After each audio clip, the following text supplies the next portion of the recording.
નમસ્કાર વિદ્યાર્થી મિત્રો, હું છું પીએમ સર. શ્રી ગણેશ ક્લાસીસમાં દરેક વિદ્યાર્થીનું સ્વાગત છે. વિદ્યાર્થી મિત્રો, આજે આપણે વાત કરવાના છીએ કે બીકોમ સેમ 1 તેના વિશે.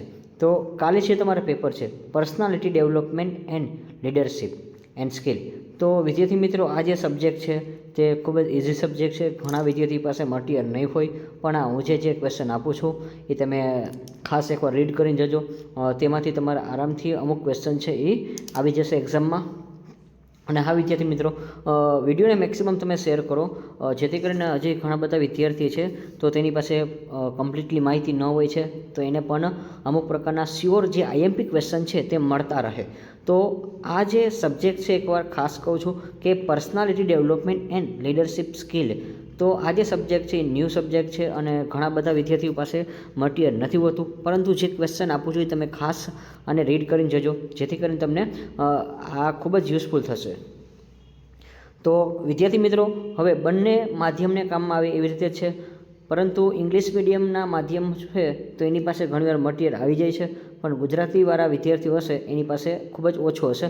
તો ગૂગલમાં સર્ચ મારીને ખાસ તમારે એકવાર એનાલિસિસ કરજો. જો તમને ટૂંકમાં આન્સર મળી જાય તો પણ બેટર જ છે. તો વિદ્યાર્થી મિત્રો, ક્વેશ્ચન નંબર 1ની આપણે શરૂઆત કરીએ. What is the concept of the self in the Indian context? ભારતીય સંદર્ભમાં સ્વપ્નનો ખ્યાલ શું છે? ત્યાર પછી ક્વેશ્ચન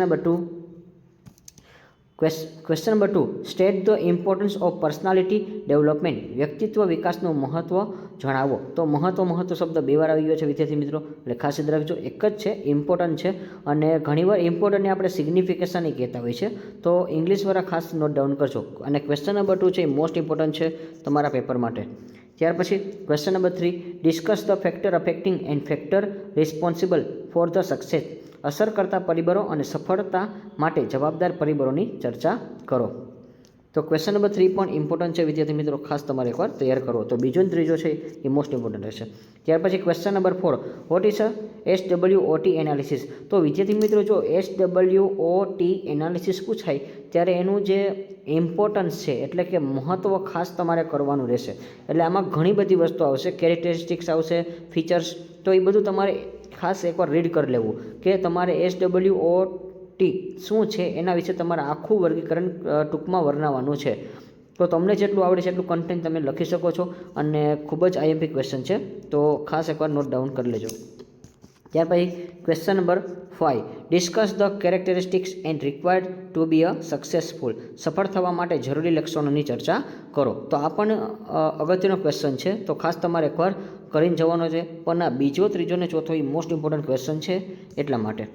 ત્યાર પછી question number 6, what is a non verbal communication? Explain the kinesics, proxemics and paralanguage part of the non verbal communication. બિન મૌખિક સંચાર શું છે? બિન મૌખિક સંદેશા વ્યવહારના કિનેસિક્સ, પ્રોક્સિમિક્સ અને અંતિમ પેરા ભાષા ભાગ સમજાવો. તો આ પણ ક્વેશ્ચન છે એ લેંગ્વેજનો છે. તો ક્વેશ્ચન નંબર 6 છે એ ખૂબ જ ઇમ્પોર્ટન્ટ ક્વેશ્ચન રહેશે. તો ટોટલ વિદ્યાર્થી મિત્રો આપણે 4 ક્વેશ્ચન મોસ્ટ ઇમ્પોર્ટન્ટ આપેલા છે 6માંથી. ત્યાર પછી question number 7, what is the time management? સમય વ્યવસ્થાપન શું છે? State the step two manage the time. સમયનું સંચાલન કરવાના પગલાં જણાવો. અને ત્યાર પછી લાસ્ટમાં આપેલો છે discuss the advantage and disadvantage of time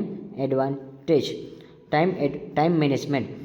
સમય વ્યવસ્થાપનના ફાયદા અને ગેરફાયદાની ચર્ચા કરો. તો વિદ્યાર્થી મિત્રો, ટોટલ આપણે અત્યારે 8 જ ક્વેશ્ચન આપેલા છે, અને એમાંથી તમારો ક્વેશ્ચન નંબર 8 છે એ પણ ઇમ્પોર્ટન્ટ રહેશે. તો ટોટલ આપણે આમાંથી 5 ક્વેશ્ચન છે ઇમ્પોર્ટન્ટ આપેલા છે.